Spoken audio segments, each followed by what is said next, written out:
Welcome back to my channel! So, today we're gonna discuss about the 2021 wedding trends in the Philippines. So, as you can see, talagang ang laki ng nagbago sa industry natin dahil sa pandemic. Kaya, yung changes talagang malaki din. Maraming nagbago. Lalong-lalo na affected talaga yung events industry dahil bawal nga yung gatherings, ganyan. So, bukod sa government protocols, yung mga safety ng mga guests, iniisip ng mga couples natin, kung okay pa ba na ituloy yung wedding dahil nga sa mga restrictions, and syempre yung takot mismo ng couple, takot ng guest na lumabas, diba? So, ang daming factors, kaya ang laki ng pagbabago sa wedding trends. However, talaga namang merong wedding trends. Talaga namang every year may mga trends. Yung colors, ganyan. Paano ba nalalaman yung mga wedding trends? So, usually, kung ano yung ginagawa ng mga famous na mga florists, na event stylists, or ng mga designers. So, yon. Kunyari sa mga gowns. Nalalaman yung wedding trends based sa mga latest na dinedesign ng mga designers. Kung ano yung mga nilabas nila Alexander McQueen, nila Louis Vuitton, ni Burberry, Gucci. So, depende yung trends, uma-adapt siya, depende sa kung ano yung nagiging pare-parehas na designs ng mga famous designers. And then, another, paano nalalaman yung latest trends? Depende sa mga sinusot ng artista, sa mga kasal ng artista. So, yun, doon natin makikita yung mga trends. And then, yun nga, because of the pandemic, ito yung mga prediction. Actually, hindi lang siya prediction, talagang nangyayari na siya. Ina-apply na namin siya. So, for those who do not know me yet, I'm Tricia De La Cruz. I'm a wedding planner and wedding designer.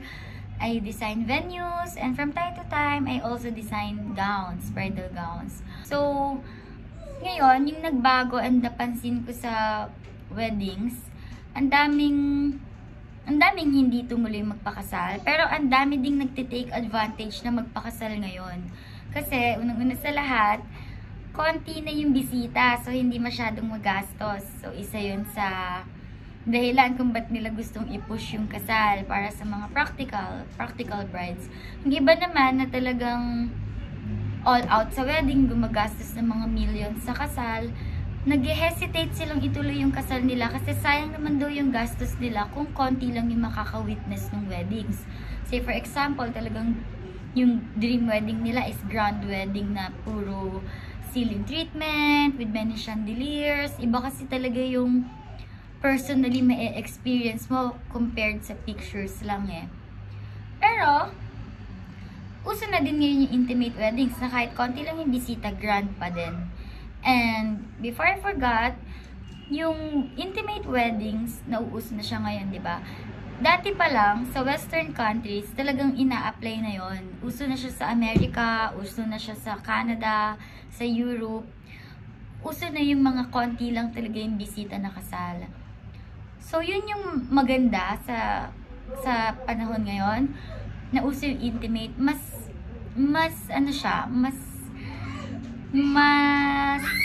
intimate. Alam mo yun? Mommy, I see Alex's vlog face. Yes, oo.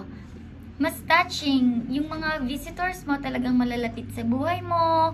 Ang mahirap kasi sa ating mga Filipinos, yung kasal parang nagiging show off. Ganun yung uso sa Pilipinas eh. Kung maganda yung kasal mo, ganito ka, mayaman ka. Patapos, ang daming mga bisita na i-judge pa yung kasal mo, ganun. Yung mahirap sa Filipinos eh. At least ngayon, nauuso na maging intimate lang. Yung talagang mga close mo lang sa buhay yung mga bisita mo. So, less judgments, diba? Yun yung magandang nangyari sa pandemic. Natuto yung mga Filipinos na mag-adapt sa Western traditions na intimate lang, na hindi importante yung pagandahan ng kasal para maganda yung sabihin ng bisita. Yun kasi yung problem sa atin eh, mas iniintindi natin yung sasabihin ng bisita. We forget the real meaning of the marriage, which is we forgot the real meaning of the wedding, which is the marriage, 'di ba? Ang importante yung kayong dalawa eh, 'di ba? So, yon. I will discuss about the wedding trends. So, yon. So, number one on my list, may kodigo ako. Number 1 on my list is stationaries. Stationery for me, ginagastosan na siya kasi kahit isang piraso na lang yung gawin mo for the sake of the photo op na lang. Kahit mamahalin yung wedding invitations, nagpupush yung mga couples natin na gastusan yung stationery. Tsaka, hindi lang siya invitation. So, mas nag-e-effort na tayo sa simple details. So, kasama dun yung mga name cards sa table, yung mga save the date stationery. So, anything na mga sinusulat, mga calligraphy, ganyan. So, mas ini-effortan na ngayon yung mga smaller details. So, yun yung isa sa wedding trends. So, meron akong example ng stationery dito. Ayan, for example, this one, stationery to. Diba? Ayan, calligraphy, handwritten talaga to. Na super ganda ng paper. So, dyan mo na isusulat yung wedding vows. Diba? Dyan na nakasulat yung wedding vows mo. So, yan, hindi pala medyo, it's in a prediction, based on my opinion. Yan, mauuso to, yung mga ganito. Mga simple stationaries para mas bongga sa picture. Tsaka, diba, memorabilia mo to dito nakasulat yung vows mo, diba? So, we have this at Bride and Rose. Kung gusto nyo, ayan, pwede kayo magpagawa. Medyo pricey kasi mahal ang bayad sa calligrapher, ganyan. And skills talaga siya. How much din yung cost para matuto ka mag-calligraphy, diba? Yung iba nag-e-enroll pa talaga sa mga calligraphy class, ganon. So, yun, nag-e-effort na kahit gastusan mo. Kasi yung isang ganito, worth 2,500 something din eh. So, yung mga couples ngayon, they give value na sa mga simple details like this, stationery. So, yun. Number 2, bigger venue styling. So, ngayon, dahil nga simple na lang yung kasal, yung instead na budget nila sa maraming food, kasi per head, diba? Per box may value ang food. So, instead na sa foods gagastusin, dahil konti na lang naman yung bisita, marami na nagfo-focus sila sa venue styling. Mas pinapaganda na nila yung venue styling nila. Kahit na maliit lang yung wedding nila, kahit sa bahay lang yung wedding nila, pero yung venue styling, bongga. So, syempre, kami meron din. May venue styling din kami na affordable, pero at the same time, bongga pa din. So, yun. Sa venue styling na nagfo-focus ngayon yung mga couples. Ayan. Tsaka, tingnan nyo din, yung mga pang talagang big time na venue styling. Like, yung mga celebrity weddings, diba? Yung mga design nila Gideon Hermosa. Super bongga pa din, diba? Kahit na simple lang. Pero naging iba na yung itsura ng pagkabongga niya. Kung dati, yung pag sinabi mong venue styling na grand, yung mga ceiling treatments, yung mga chandeliers, talagang ang dami, di ba? Ngayon, kahit maliit lang yung venue, kahit bahay mo lang siya, pinapabongga na. Pinapabongga na ng mga couples natin. So, number 3, heirlooms. Yung heirloom, yun yung mga traditional. Mas nagiging meaningful kasi yung mga kasal ngayon dahil maliit na nga lang siya. So, nabibigyan ng value ngayon yung mga heirlooms. Yung ibig sabihin ng heirlooms, for example, yung garter pa nung lola mo, pinasa-pasa na siya, hanggang sa ikaw na yung susuot, or yung veil, anything na may significant, any item na may significant, that's the heirloom. So, yun yung medyo nakikita ko na nagiging important na ngayon. So, kung walang traditional heirloom yung family nyo, pwedeng kayo na yung mag-start nun, di ba? So, pili kayo ng something na ikikip nyo talaga na pati yung anak nyo, hanggang sa anak ng anak nyo, gagamitin yung heirloom na yon. So, nauuso din siya ngayon, nagiging trend siya. Dahil nga, mas meaningful na yung mga weddings today. Okay, next naman. Number 4 na wedding trend are the boudoir shoot. So, dahil nga mas intimate na yung mga kasal today, nauuso na din yung mga mas nagfo-focus sila sa photoshoot ng bride. Mas maganda nga di ba? Kasi nga before, parang pinakamahalaga pa sa couples yung guest. Ngayon, mas nagiging mas important yung bride and groom. And then, part ng wedding is the boudoir shoot. Yun yung naka-lingerie lang yung yung bride. Kaya ngayon yung business namin na yung beach na business namin. Mga lingeries, mga corsets. Kasi nga, nauuso na siya. So, yung photoshoot ng bride, mas more sexier, ganon. Then, photoshoot, maglalagay ako ng sample pictures ng mga boudoir shoot dito sa video para mag-gets nyo yung sinasabi ko. So, yun yung parang bridal preparation pero mas intimate na siya, mas sexy siya, ganon. We also have that. We also have mga lingeries dito sa shop. And may bago nga kaming brand. So, kagaya na yung suot ko ngayon. Yan, diba? O, diba? Lingerie. Pero, iba pa yung boudoir shoot talaga, ha? Oh, saan na iba muna? So, if there's one thing that I regret na hindi ko ginawa nung wedding ko, that's the boudoir shoot. Kasi, diba, lalo na ngayon nauuso na yung self-love, yung self-care. So, this is the time, this is the chance na i-showcase natin yung mga bodies natin, diba? Kapag nanganak ka na, just like me, 2 na yung babies ko, ang dami ko ng stretch marks and hindi naman yun madaling mawala, hindi naman yun madaling alisin. So, matagal-tagal pa bago ako makapag-boudoir shoot, diba? So, yun. Diba, kapag ikakasal ka, next nun, magbe-baby ka na. So, bago masira yung body mo because of pregnancy, I suggest and I recommend na you go, girl, mag-boudoir shoot ka na, diba? Showcase your sexy body. Para kasi, memorabilia mo yan that you can keep forever diba?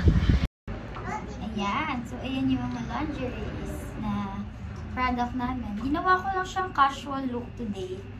Pero yung boudoir shoot, pang photoshoot. So, ito yung sample ng lingerie namin that we have in the shop.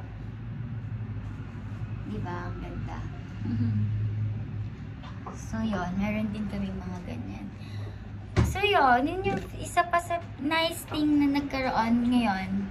So, isa yan sa magiging trend. Actually, madami nang naghahanap nagfo-focus na sila sa preparation attire. Yun, prepping dress, kung tawagan. Nauuso na siya ngayon, yung mga prepping dress. Which is dati hindi naman valuable. Basta lang may robe. And then yung photoshoot with the bridesmaids. Yun yung mas nagfo-focus tayo before So, ngayon, nagfo-focus na tayo sa bride itself. Kasi, pinagbawal na nga yung bridesmaids, diba? So, yung ibang kasal, wala nang abay. Kaya, instead na mag-photoshoot with the bridesmaids, ginagawa na lang boudoir shoot. Ayun. I'm not sure kung tama yung pronunciation ko, ha? Pero yon, boudoir shoot siya. Nababasa-basa ko lang din siya. Pero yeah, magkakaroon din kami ng photoshoot na boudoir shoot namin. So, yun yung next na trend. Number 5, smaller weddings. So, yun na nga yung sinabi ko. Smaller weddings, yun na talaga yung mauuso ngayon. Uso na siya actually. Kasi yung iba, pinipili pa din naman nila ikasal Love wins pa din Lalo na yung iba na buntis na, kailangan na talagang ikasal. Or yung iba talagang may plan sila to settle down na. Nauuso na din yung just us wedding na silang dalawa lang ikakasal kahit wala nang bisita. Meron akong mga clients na ganun yung gusto, nag-i-inquire sila sa akin ng ganun. So yun, smaller weddings na talaga. Meron nga kaming package, 10 packs lang, 18,000 pesos lang yon. So kung gusto niyo ng budget-friendly na mga packages, meron din kami yan. So yun, syempre kailangan nag-a-adapt tayo sa trend, diba? So yun yung maganda sa business namin. Dahil bata pa ako, bata pa yung may-ari. Adaptive kami sa trends. Yung mga materials na binibili ko, yung mga uso din sa Pinterest, ganon. Kasi nga, modern tayo so yung thinking natin fresh. So yun. Smaller weddings, pero yung food, talagang gagastusan nila, masarap na food. Before, yung foods, gagastos ka kasi 200 packs yung bisita mo, pati mga kapitbahay mo, iimbitahan mo pa. Ngayon, hindi na, it doesn't matter na ngayon. Importante na yung talagang mga loved ones mo lang, yung mga family members mo lang. Baby! Ano ba yung sinasabi? sinasabi ko? So, smaller weddings means more meaningful, means more immersive, tsaka mas memorable, I think. Kasi, yung kasama mo sa special day mo is yung mga important people lang din sa buhay mo. Kaya, mas memorable siya. Yun, yung normal kasi, yung sa Filipinos and other countries din, normal yung large and competitive weddings parang lagi nako-compare, di ba, yung mga weddings ng anong pinsan ko, anong kapatid ko, kanino yung mas magandang kasal. Ngayon, magiging less na yung ganon. Kasi nga, mas intimate na. Mas, wala na tayong pakialam sa sasabihin ng mga bisita dahil nga, yung mga taong mas nakakaintindi na sa atin, mas nakakakilala sa atin, yung mga bisita natin. Number 6 naman, not related to the COVID pandemic. Makikita lang natin, this is widely used. Uso siya ngayon. So, yun. Sinabi ko kanina, di ba, yung trends, hindi naman siya nagbe-base lang na dahil pandemic ngayon, kaya nagkaroon ng trend. Base siya talaga sa kung ano yung frequent na ginagawa ng mga sikat. So, mapapansin natin, recently, ginagamit ngayon, nauso ngayon yung mga dried flowers. So, kagaya kami, nag-adapt din kami doon, kaya yung mga venue styling ngayon, meron rustic, yung mga pampas grass, ayan, trending siya now. Although, syempre, yung mga elegant na style, di naman mawawala yung kagaya ko. I'm more of the elegant style. Shabby chic, ganyan, mga flowers. Hindi yun mawawala. Pero, yun, mas nauso ngayon, nagkaroon ng bagong element yung weddings or nagkaroon ng bagong sikat na theme. Kung dati, elegant, bohemian, yan, mga before pa yan Ngayon, talagang uso na ngayon yung mga rustic. So, super dami na namin naging weddings na rustic. And then, which is before, yung rustic, mga woods, elements of woods, ganyan. Ngayon, na-incorporate na din siya ng mga dried leaves and dried flowers. Most especially the pampas grass. Super in demand siya ngayon. So, matagal pa siyang mawawala. Kasi kakauso niya pa lang So, most probably, year 2021, uso pa din yung mga pampas grass, yung mga rustic weddings. So, yun. So, yun yung isang trend. That's number 6. Number 7 na trend, na kung mapapansin natin, yung mga warmer palettes, yung mga warmer na color. So, kagaya kami, naglabas kami ng color na burnt orange or rust orange. So, nauuso siya. Siguro yung puro mga burnt na colors. Yun, nauuso ngayon yung mga warmer tones, yung peach. So, kagaya nung wedding ni Grizel Gratella, ganon, ang warm ng color niya, mga more on peach, ganyan. Tapos yung wedding ni Vern Enciso, diba, mga burnt orange, rust orange. So, yun, nauuso ngayon yung mga ganong colors. So, pauso pa lang siya, kaya most probably year 2021, uso pa din siya. Kaya, kung gusto niyo ng trendy na wedding na affordable, mag-book kayo sa amin. Yan, meron kaming mga ganyang colors. Updated kami sa mga wedding trends. Example pa pala ng mga warm colors, yung mga actually before. So before, last year pa actually, last year pa nauso yung mga dusty pink, dusty blue, pero continuous pa din siya nauso. So hanggang 2021, onwards pa yan, uso pa yan. Mga dusty pink, dusty blue, dusty yellow. So, yun yung mga usong color. Number 8. So, kung nauso yung mga warmer color palettes, uso na din ngayon yung mga... Yes! Wait lang, anak. So, number 8. Kung uso na yung mga warmer color palettes, uso na rin ngayon yung mga minimalist weddings. Kung yung ibang couples na they prefer yung mga grand weddings na kahit sa loob lang ng bahay, may mga chandeliers pa din, mga drop flowers, ceiling treatments na magaganda. Yung iba, they prefer naman na super minimal lang, like yung puro whites lang, tapos babawi sila sa maganda stationery, magandang font. So, maglalagay din ako ng sample. So, yun yung another na trend, mga minimalist wedding. O kaya naman yung super simple na walang bulaklak, tapos greeneries lang, puro leaves lang. Ayan, uso din siya. Trending siya. Number 9 is yung wedding gown. Syempre, napaka-importante ng wedding gown sa kasal. Isa yan sa napaka-importante. Ngayon, dahil nga konti na lang yung gastos nila sa foods, konti na lang yung gastos nila dahil maraming bisita. Yes, oo nga no. Dahil konti na lang yung gastos nila sa maraming guests, mas nagfo-focus na yung mga brides ngayon sa mga wedding gowns. So, mas maganda na yung wedding gowns. Dahil nga, di ba, mas valuable na ngayon yung brides. Mas importante na yung brides, which is very good, very nice. Dahil nga, hindi na yung mga bisita yung mahalaga. Mas mahalaga na yung bride. So, yung gown, dun na yung napupunta yung attention. Dahil nga, konti na lang naman yung darating, di ba? Eh, syempre, sa picture, tsaka yung mafe-feel mo na very beautiful ka sa gown. So, mas gumagastos ngayon yung mga brides sa wedding gowns nila. Kasi nga, intimate na eh. Yun yung importante. Importante ka, ikaw yung bride, ikaw yung pinaka-importante sa kasal.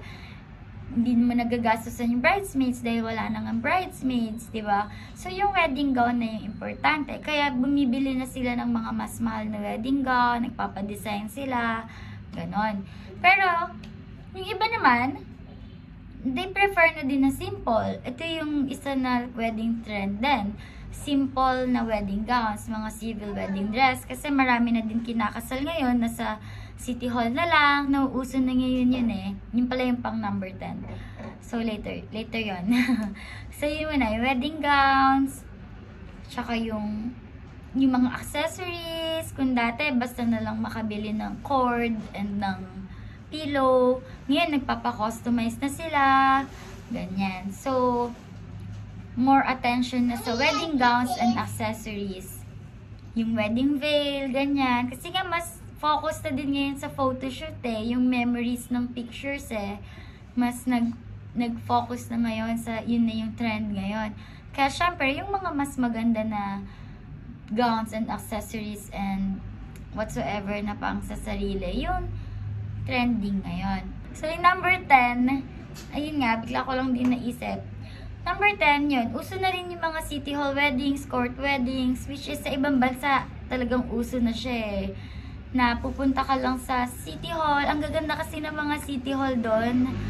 Like, kunyari sa New York, yung mga courts doon, ang gaganda. Talagang photo op na siya, pang photo op na. So, nagbibili lang sila ng magandang wedding dress nila. Tapos mag-hire sila ng photographer. Then magpapakasal sila, silang dalawa lang kahit walang bisita. Yun na yung uso na yun sa ibang bansa. Ngayon, na-adapt na siya sa Philippines. Madami na din gumagawa ng ganon. Kung mapapansin nyo sa bread and breakfast, yun, makikita nyo marami nang gumagawa ng mga court and city hall weddings. Meron din kaming ganun package. So, kunyari, nagpakasal kayo sa city hall, sa court weddings, and then may simple reception after the city hall wedding with your family, with your loved ones. So, yun, super mura lang din ng package namin na yun. Parang 20,000 lang, ganun. So, yun, lalagay ko na lang sa description below yung link ng mga packages namin. So, yun yung number 10, yung city hall wedding. Kaya, yun, nagpo-focus, diba? Yun pa din, pumasok yung number 9, wedding gown. Focus sila sa wedding gown. Kahit na sila lang, di ba? Kasi for the picture, gano'n. So, yun yung pang number 10. So, what else? Siguro, mga jewelries, yung wedding ring, engagement ring. Usually, kasi mga lalaki yung gumagastos sa kasal, di ba? So, instead nagagastos sila ng malaki dahil maraming bisita, mas magagastos sila sa engagement ring. So, mas mahal yung bibili nila na engagement ring, gano'n. So, yun. If you are having a doubt na magpakasal, huwag na kayong mag-doubt. Maganda magpakasal pa rin ngayon. Mas intimate, mas meaningful. So, ito na yung sign. Kung naghahanap kayo ng sign para matuloy yung kasal nyo, ito na yung sign. Magpakasal na kayo. Magpakasal kayo this year and next year. Super ganda pa rin ng time. This moment in time, ang ganda pa rin ng chance na magpakasal. Love wins, di ba? So, yun, hindi nyo na kailangan gumastos ng sobrang mahal, diba? Kunyari, kung talagang dream wedding nyo na sobrang bongga, yes, so, di magpakasal kayo ngayon, tapos magpakasal na lang kayo ulit. Kapag, yes, so, Get this. later. No, no. Ay, nako, you're so kulit. Diba? Yung iba kong couples, gano'n, nagpapakasal sila ngayong pandemic. pandemic na super intimate lang. And then after the pandemic, saka na lang sila magpapakasal ng bongga. 'Di ba? Eh bakit naman hindi? Why not? Ang sarap-sarap ikasal, 'di ba? So yun. Sana meron kayong mga napulot sa vlog ko today. And sana mas ma-convince ko kayo na love wins, na okay magpakasal ngayon. Don't be afraid. Ganyan. So yun, kung meron akong mga hindi nasabi na wedding trends, comment down below para, 'di ba, mag-share tayo ng mga inputs. So yun, thank you for watching. Please don't forget to subscribe and hit the notification bell. So yun, like our page, Ride and Rose, tsaka Shabby Chic Style Studio, and our new business, yun, Beach. Sa Instagram namin, beach.intimates. So yun, see you on my next vlog. Bye!